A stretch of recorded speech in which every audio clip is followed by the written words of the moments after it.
Doug, to what extent was Gary North an influence on you? Just sort of reflecting back on his work. Yeah. As he just passed away this last week. In terms of public interactions, Gary and I clashed a handful of times online over his dim view of classical Christian education. That was the only thing. He regarded it as a compromise with pagan categories of thought. Okay. And so we clashed over that a few times and had a few interactions on that topic on that level. And I just had to answer this on my letter section of my blog today. So I've got a book reading log where I record books that I've finished. And I went back and typed in Gary North or typed in North, and I read 28 of his books. So significant. So significant influence. Yeah. And it was not just information. It was Gary North wrote with humor and verve, and he was interesting to read. Mm-hmm. It wasn't just a sludge pile of download of data. He was an interesting, lively writer, and the kind of writer who would make me laugh out loud plenty of times. So I appreciated him very much and learned a great deal from him. And was very appreciative. Where do you think his greatest strengths were, or greatest insights? I think he saw how economics permeates everything.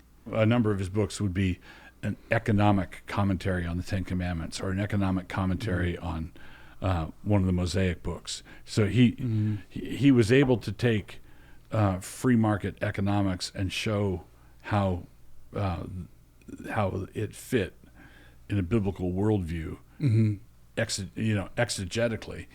If you're working your way through what the text actually says and what the text does not tell you to do, he was just very good at that. And like I said, he was very interesting. The person who wrote into my blog was a subscriber of theirs and actually found out to start following me from Gary North. Okay. And this person said that North had made some positive comments in his private circle of influence about some of our work. So basically, we had a few clashes, nothing personal, and I never met him, and appreciated him greatly. Who do you think is continuing on with that legacy of that insight of a biblical foundation for the free market? Are there any legacies of Gary North, or these are the guys that are continuing on his work? No, because there are people who are carrying on bits and pieces, right? But North was in the text, yeah. So he was not. It was not just, hey, let me tell you my free market ideas with a Bible verse at the top of the chapter. It was detailed work through the. McVicker wrote a biography of Rushdoony, and he was no fan of Rushdoony or North, but he said the Reconstructionists took seriously the task of applying the Bible to modern life. So if you could find any number of college ministries, for example, that will do surveys of college students. Did you know that Jesus is the answer to pollution, to climate change, to the threat of nuclear war? And if you ever sat them down and said, "Oh, this is great news. What are those? What are the answers?" That was just an opening to share the 4 spiritual laws with you, or just an opening to start the conversation. We don't mean it. The Reconstructionists actually meant it.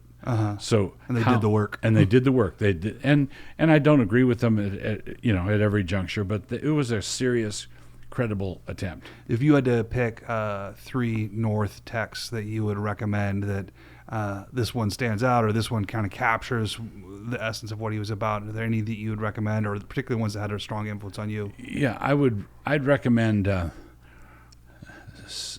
75 questions your Bible instructor hopes you won't ask. Okay. It's something like that. Yeah. Another one would be Sinai Strategy, and another one would be probably The Foundations of Christian Scholarship, which he edited.